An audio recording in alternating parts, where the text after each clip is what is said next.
시청자 여러분, 뉴스룸을 시작하겠습니다. 국민의힘이 비상대책위원회 체제로 바뀔 가능성이 커졌습니다. 징계를 받고 있는 이준석 대표를 대신해온 권성동 원내대표가 직무대행직을 내려놓겠다고 밝혔습니다. 또 오늘만 조수진, 윤영석 두 최고위원이 당 쇄신을 촉구하며 사퇴했습니다. 대선과 지방선거를 연거푸 승리한 집권 여당이 집권 2달여 만에 비대위 체제로 갈 수도 있게 된 겁니다. 그러자 비대위가 출범하면 돌아오기 어려워지는 이준석 대표는 당권의 탐욕에 제정신을 못 차리는 골룸 같다고 강하게 반발했는데요. 먼저 오늘 숨가쁘게 진행된 비대위 전환 움직임부터 강희연 기자가 정리했습니다. 권성동 직무대행은 국민의 뜻을 충분히 받들지 못했다며 당대표 직무대행으로서 책임을 통감한다고 했습니다. 그러면서 직무대행으로서의 역할을 내려놓을 것이라며 조속한 비대위 체제로의 전환에 모든 노력을 기울이겠다고 했습니다. 지난 8일 이준석 대표가 6개월 당원권 정지 징계를 받은 후 직무대행을 맡은 지 23일 만입니다.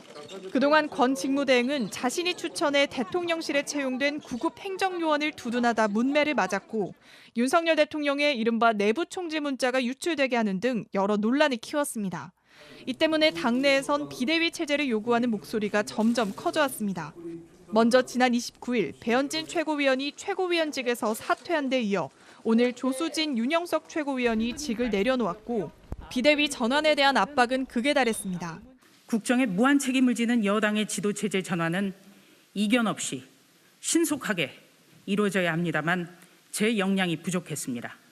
윤 최고위원은 당 지도부의 일원으로서 큰 부끄러움과 안타까움을 느낀다며 머리 숙여 깊은 사죄를 드린다고 했습니다. 앞서 당 초선 의원들 32명은 비대위 전환을 요구하며 성명서를 전달했고 김태흠 충남도지사는 권 직무대행은 본인의 사심과 무능만 드러냈다며 지도부를 새롭게 구성하고 재창당의 각오로 환골탈퇴해야 한다고 지적했습니다. 이처럼 전방위 압박이 이어지자 권 직무대행도 결국 비대위 체제를 수용하기로 한 겁니다. 한편 대통령실은 권 직무대행이 윤 대통령에게 사전에 사의를 전달했는지에 대해 그 내용은 전혀 알지 못한다며 말을 아꼈습니다. 여권 일각에서 나오는 대통령실 쇄신 요구에 대해선 그런 이야기는 주의 깊게 듣고 있다고 말했습니다. JTBC 강연입니다.